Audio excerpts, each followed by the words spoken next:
Selamat datang kembali, kita langsung saja ya. Hari ini kita mau kupas tuntas satu ide yang mungkin kedengarannya agak aneh di zaman serba ngebut ini. Gini idenya tuh, kalau mau belajar efektif, kita justru perlu berhenti sejenak. Mikir, isi ulang energi, bukannya ya gitu gaspol terus-terusan. Menarik. Sumber kita kali ini bab 5 dari buku Never Stop Learning karya Bradley R. States. Kita kan sering banget yang ngerasa harus selalu produktif, selalu doing something. Tapi gimana kalau kunci belajar yang sebenarnya itu justru ada di momen-momen jeda itu? Nah, ini menarik buat dibedah. Menarik sekali. Dan memang seringkali berlawanan dengan intuisi kita ya. Bab ini benar-benar menyoroti bentrokan itu.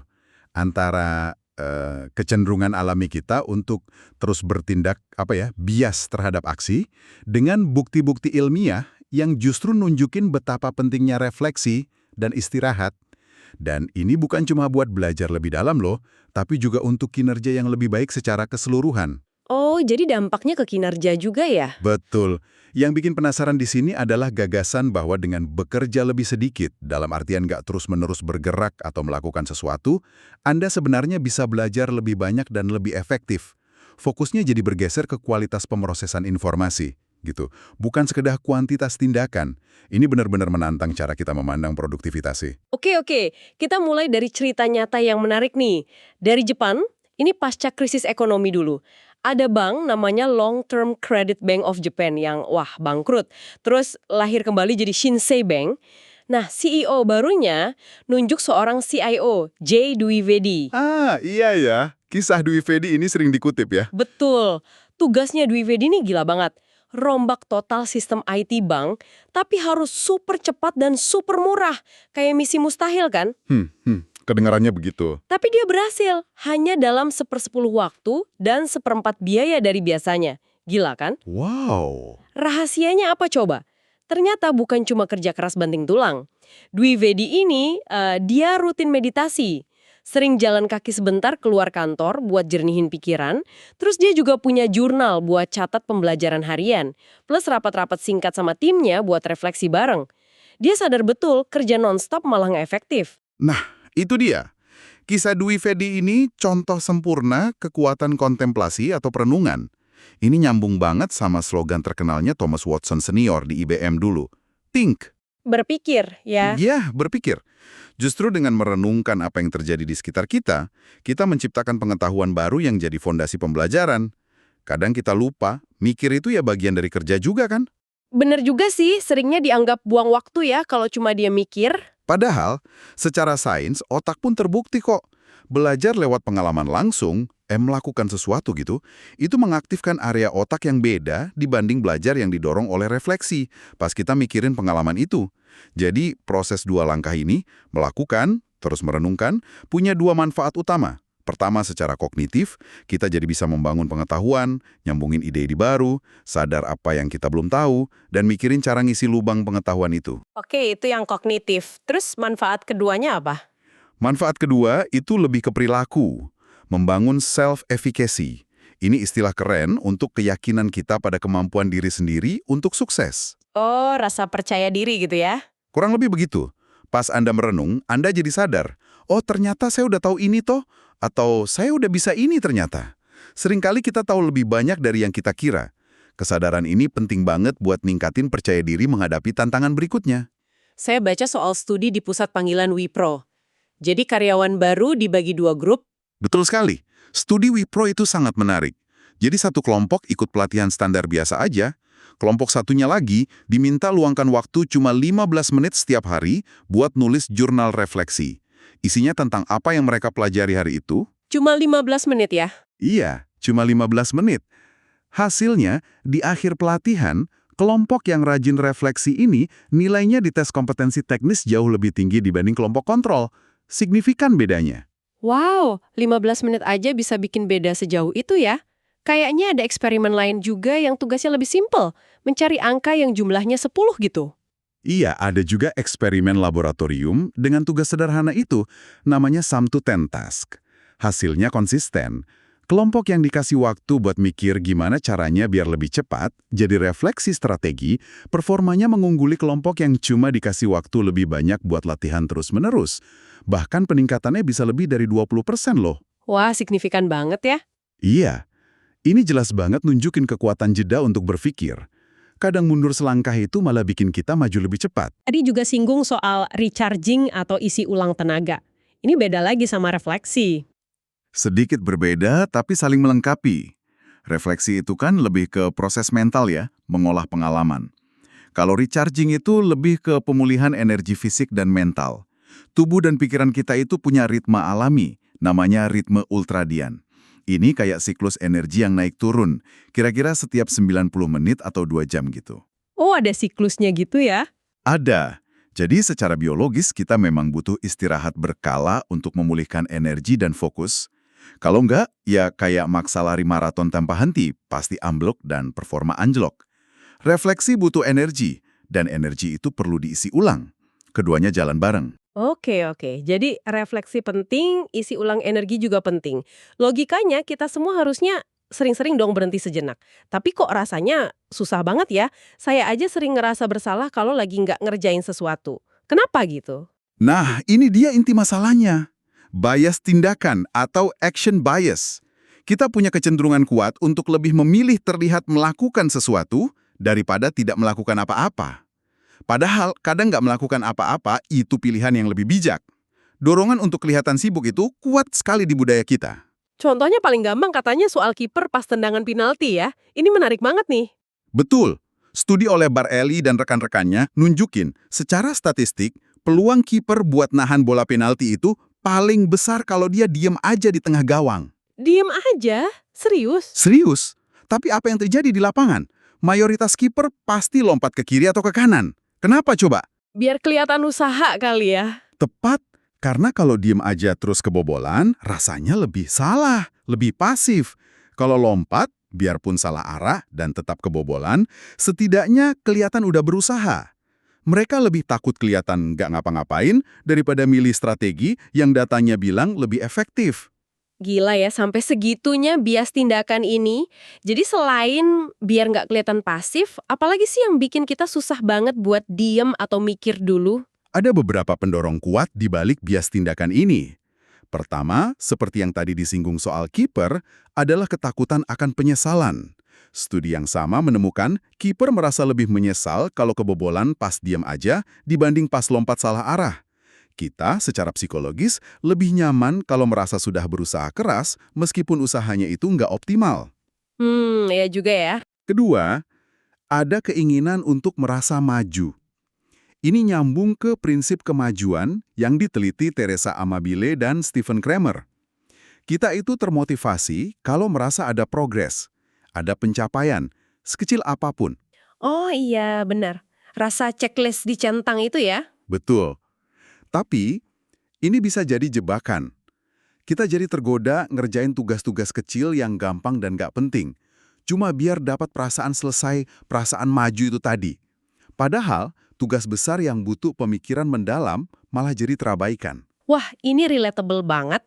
Kayak milih bales email gampang dulu daripada mulai ngerjain laporan penting. Atau contoh di buku soal utang ya? Tepat sekali. Contoh klasiknya, orang cenderung lunasin utang-utang kecil dulu, yang mungkin bunganya rendah, daripada fokus ke utang besar yang bunganya tinggi. Padahal secara finansial lebih rugi ya? Iya, tapi rasanya lebih puas bisa nyoret lebih banyak utang dari daftar.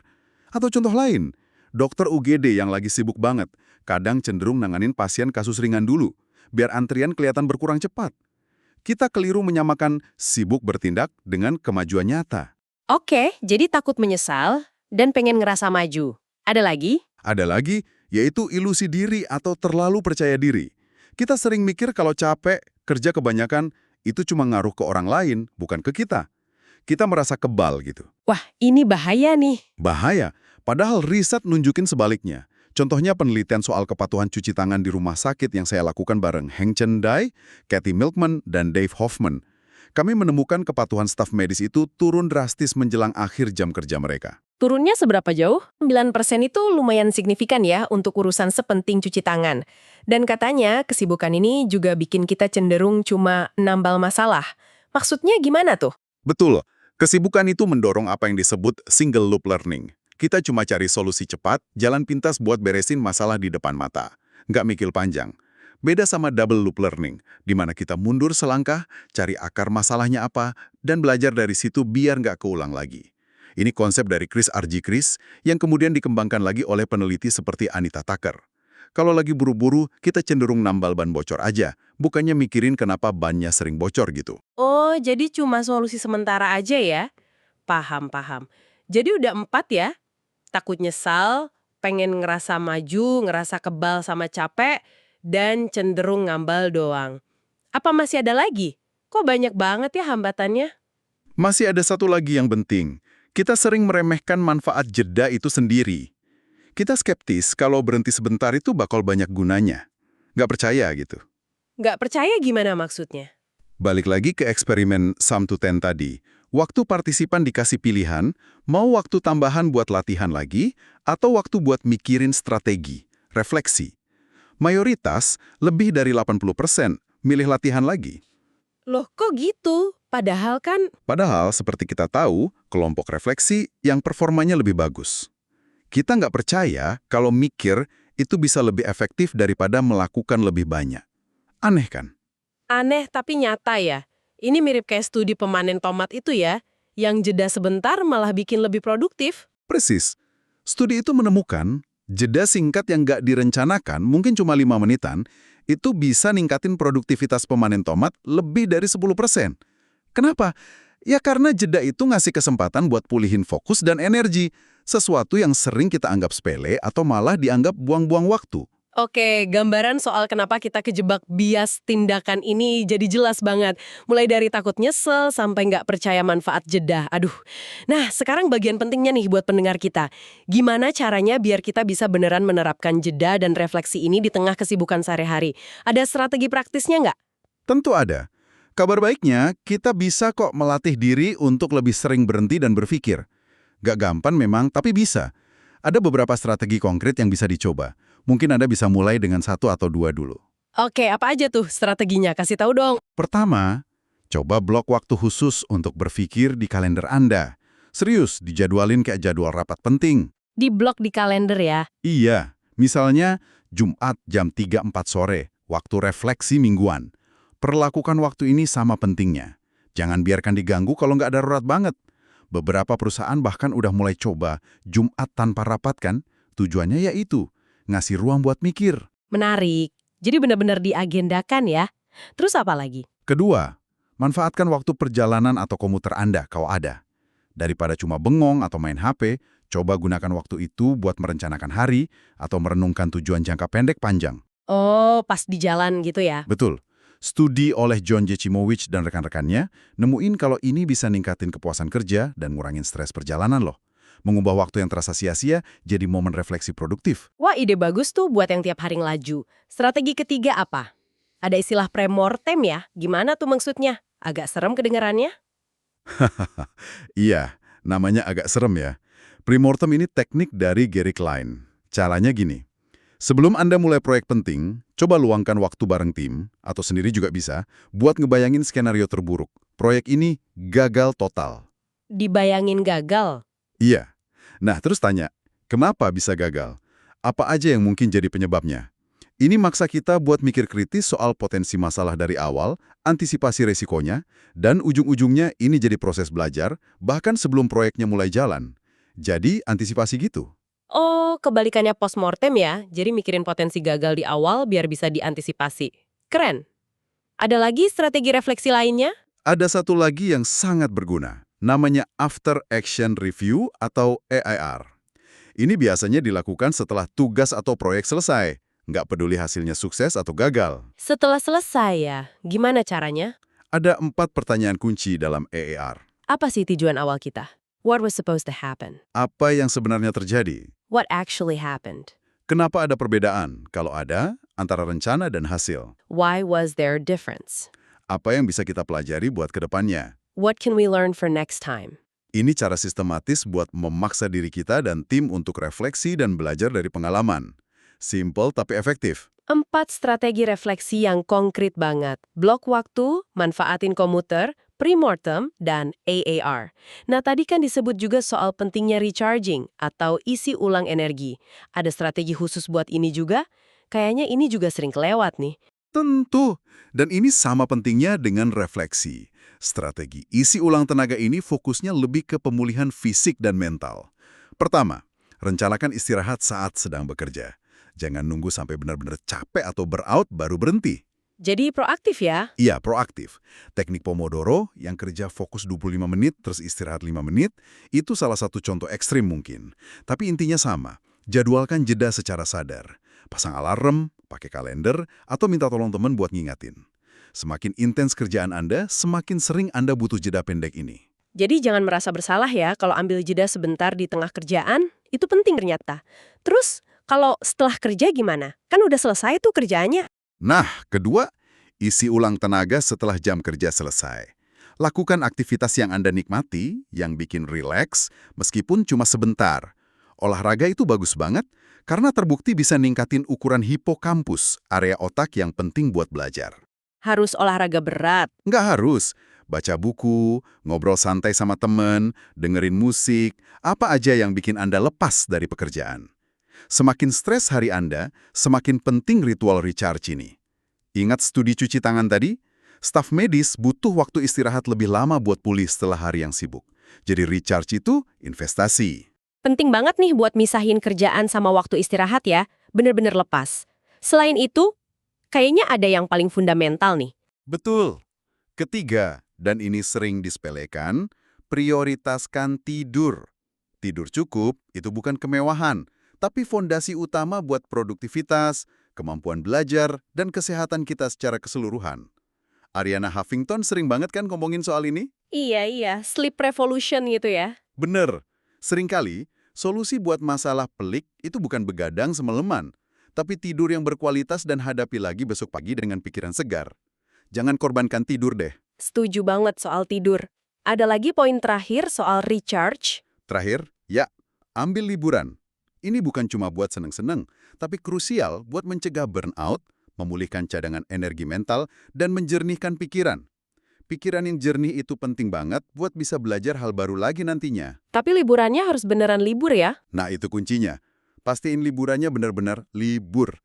Bukan pindah tempat kerja sambil tetap cek email tiap jam. Harus benar-benar unplugged. Oke, jadi kalau kita rangkum dari pembahasan kita soal bab 5 ini ya, belajar itu ternyata bukan cuma soal ngebut ngerjain tugas terus-menerus. Justru momen berhenti sejenak, buat mikir, buat refleksi, dan buat isi ulang energi atau recharge, itu komponen yang krusial banget. Walaupun ya itu tadi, seringkali rasanya aneh atau malah bikin merasa bersalah di dunia yang nuntut kita selalu on, selalu gerak cepat. Betul sekali. Saya jadi keinget nasihat mentornya Brad Stutz di buku ini. Jangan hindari berpikir dengan menyibukkan diri. Wah, ngena banget ya rasanya kalimat itu. Dalam sekali maknanya ya. Iya. Nah, pertanyaannya sekarang buat Anda yang lagi dengerin. Apa artinya semua ini buat Anda? Gimana caranya mulai menerapkan jeda yang bermakna ini dalam rutinitas Anda sehari-hari? Betul. Ini mungkin bisa jadi bahan renungan Anda setelah ini. Perubahan kecil apa sih yang bisa Anda coba lakukan minggu ini untuk sengaja memasukkan momen jeda entah buat refleksi atau sekedar recharge ke dalam jadwal Anda? Coba deh perhatikan, momen mana dalam hari Anda yang sekarang ini kelihatan nggak produktif. Tapi mungkin, justru disitulah peluang belajar terbesar Anda tersembunyi. Pertanyaan bagus tuh. Dan pikirkan juga, apa sih harga jangka panjangnya kalau kita nggak pernah berhenti sejenak? Apa dampaknya ke pembelajaran kita, ke karir, ke kesehatan? Mungkin, ironisnya, tindakan paling berdampak yang bisa Anda lakukan untuk ningkatin kemampuan belajar Anda hari ini adalah justru nggak melakukan apa-apa sejenak.